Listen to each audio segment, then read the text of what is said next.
Macmillan Audio presents The Laws of Murder by Charles Finch. Read for you by James Langton.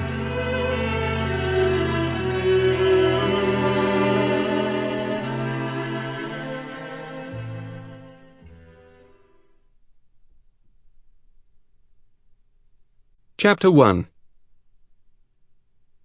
A late winter's night in London.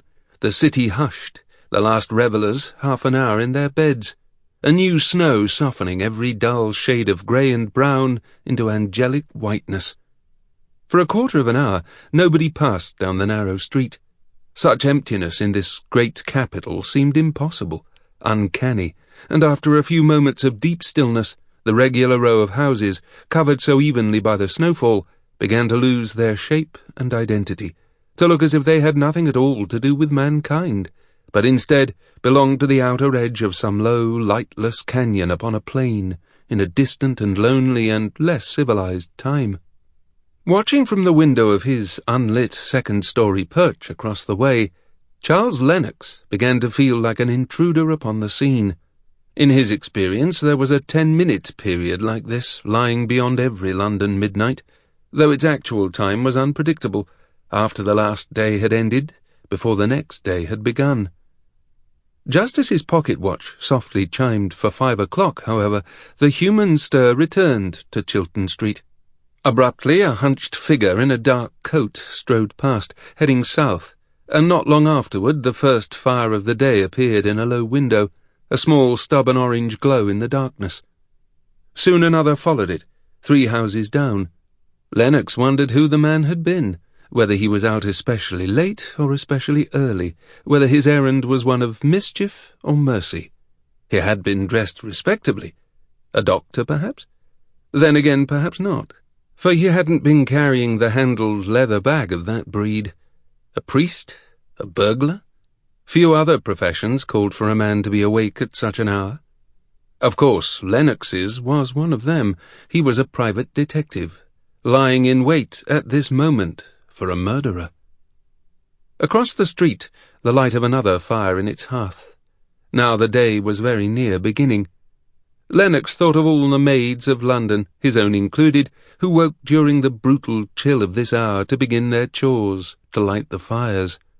Then he thought of his wife, Lady Jane Lenox, and their young daughter, Sophia, asleep 6 streets away, and with a shiver pulled his coat tighter around him.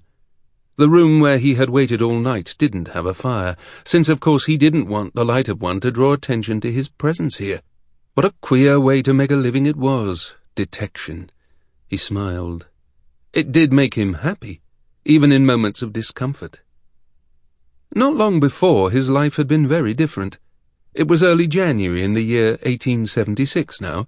Only in October he had finally, after 7 years of toil, given up his seat in Parliament.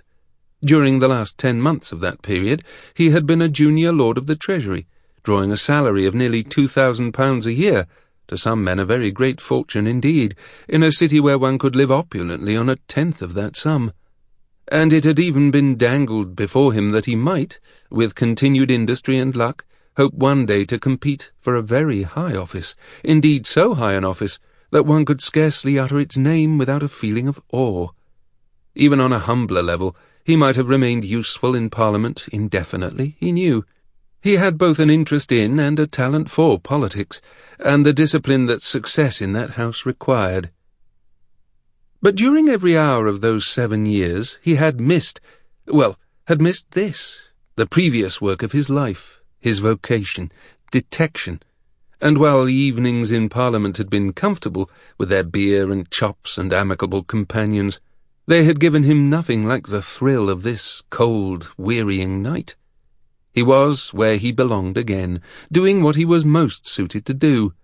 It might puzzle the members of his caste, for Lenox was a gentleman, and nearing the age of 50 more rapidly than he would have preferred, but this disreputable line of work gave him greater pleasure than all the authorities and appanages of Parliament ever could. He did not regret going into politics, having long wished to try his... Sample complete. Ready to continue?